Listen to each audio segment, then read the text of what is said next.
Hey, welcome back to the channel. So in this video, I'm going to share with you 6 types of evidence that you want to consider collecting as you prepare for that custody battle against the narcissist. Now, I've made a video on this channel about how to organize your evidence, but this video is going to be about the types of evidence you should consider collecting. If you're new to the channel, welcome. My name is Nasheia Smith, and I make videos where I help people to navigate custody battles against a narcissist. And if you're returning back to the channel, welcome back. So without further ado, I'm going to give you these 6 types of evidence that you should consider collecting. And I want you to stay to the end because I'm going to share the announcement about the legal course that I'm in the process of creating. So make sure you stay tuned for that. All right, so let's get to it. Number 1, you want to consider having parenting time logs, okay? Why? Well, let's backtrack. Why am I sharing these 6 types of evidence that you should collect? Well, because we know the narcissist is going to lie, right? So let's get ahead of it, right? He or she is going to lie. You're going to feel frustrated. So we know it's coming. So let's be prepared as much as possible, right? Okay, so going back to the parents and time logs. So for the parents and time logs, you're going to have the dates of the pickup and drop offs.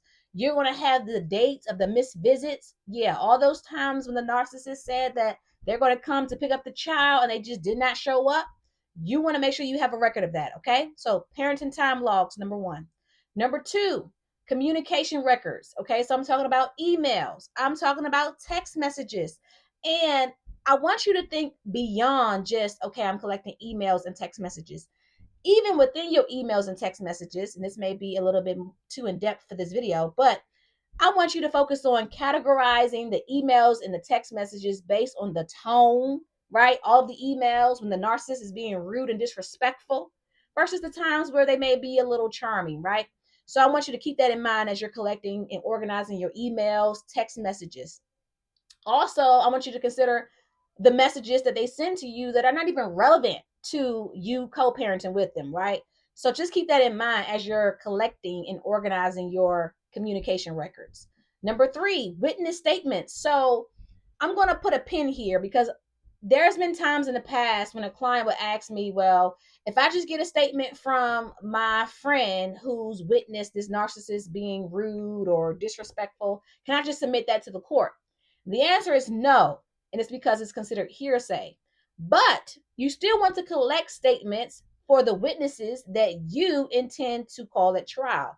So I would still encourage you to collect witness statements, but just know that you're not going to be able to use those statements as a substitute of that witness testifying.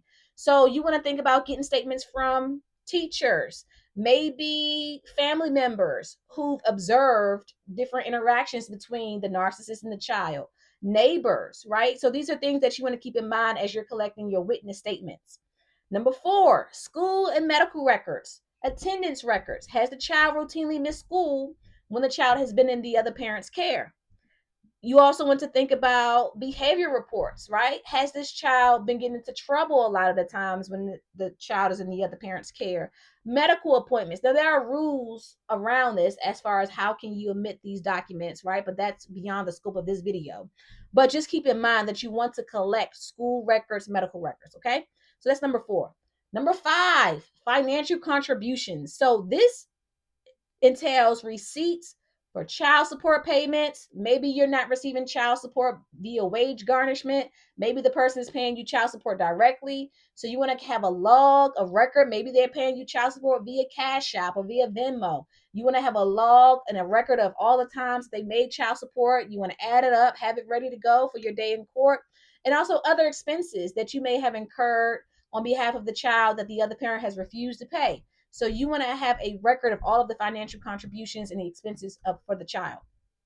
Last but not least, social media posts. Okay, you would think by now in 2025 people will realize that they have to be more sensitive about what they put on social media because the court can use that information right against them, right? If you made it public and you put it for the whole world to see, just know you can expect for that to be used against you in court. So you want to collect social media posts. So all the times when that parent said, oh, they didn't have any money to pay for anything, but then they posted their pictures of their vacation to Cancun or Dubai, you want to collect those social media posts.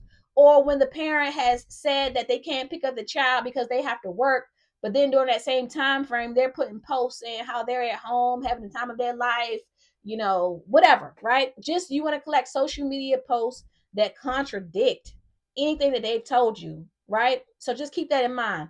And again, there are rules that you're going to have to follow to get those social media posts admitted into court. And so that's why it's going to be important that you talk to an attorney in your jurisdiction to learn how to get those photos, social media posts, all those things admitted, right? But again, that's beyond the scope of this video. Here, I'm just talking about what should you gather.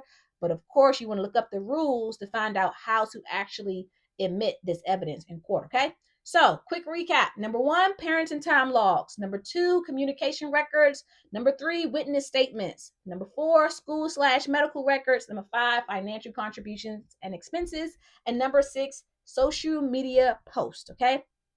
Now, if you stay to the end of this video, I wanted to give you an update on the legal course that I'm making. So this is going to be a course that's going to help people who are pro se litigants represent themselves in court. This is not going to be advice, meaning advice that's specific to your situation. This is going to be more so just teaching you how to represent yourself, right? How to give an opening statement, how to organize evidence, just to help coach you along this process. This will be a video. I'm sorry, not a video. This will be an audio course, And the course, I think the way that I'm having it structured is going to be maybe about, I would say, 3 hours long. So this is going to be more of like a mini course. I didn't want to make something that was too long, that would be too overwhelming. So I'm thinking about a good 3 hour course should be sufficient. And if you all are interested, based on the feedback that I get from the course, I may consider just making it a longer course. But that's what you can expect. My goal was to have it released. I wanted to, initially I said by the end of the summer, but sometimes that could be a little bit too ambitious. But hopefully by the end of the year, right? That's one of the birthday presents I want to have to myself. My birthday is in December. And my goal is to have this course finished. Now, because it's going to be an audio course, I think it's more realistic that I can actually have that completed by the end of the year. At first, I was going to make it a video course, but that just takes way too much time. It's going to take much more time than I have. So my goal is to get it released so that it can be beneficial to you and not just keep delaying it, because I feel like I never have the perfect time to record the videos, to edit the videos, etc. So if you're interested in that, if you have not already done so, please send me an email. Also, I'm going to send a link. I'm going to put a link to the Google survey in the description box. That way you can complete that survey. That's going to help me as I'm creating the course to know what to include, what would be helpful, etc. So please, please, please complete that survey. I've had a few people already complete the survey and it's been very helpful. So I want to make a course that's going to be helpful for you. So if you can do that, that'll be greatly appreciated. And until next time, remember, you don't have to walk this journey alone. I know it can be scary, right? I know it can be scary, but you do not have to walk this journey alone. Let me hold your hand and walk with you. Until next time, take care and be blessed on purpose. Bye-bye.